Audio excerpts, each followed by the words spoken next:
คนมีเงินอำเภอคนมีคำอำเภอคนมีห้างพางมาสายวันนอกเฮ็ดให้นาสนอำเต็มทนและเอ็มเปิ้นในก็คำผู้อยู่รู้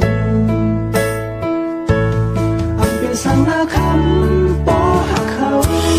จนเวลาหวังความปันอยู่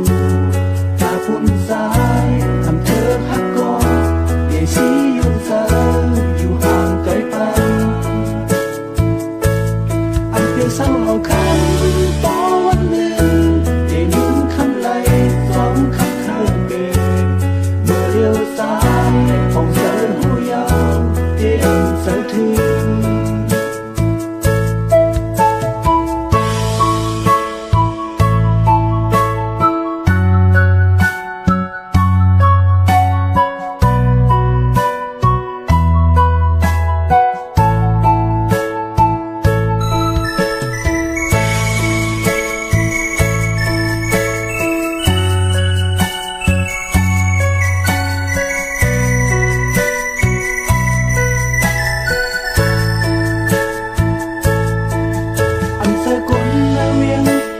คนมีกา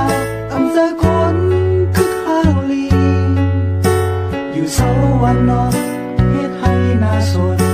เคยเป็นทนมากมีก่อนอำเป็นสองเตสร้างเฮ็ดหือ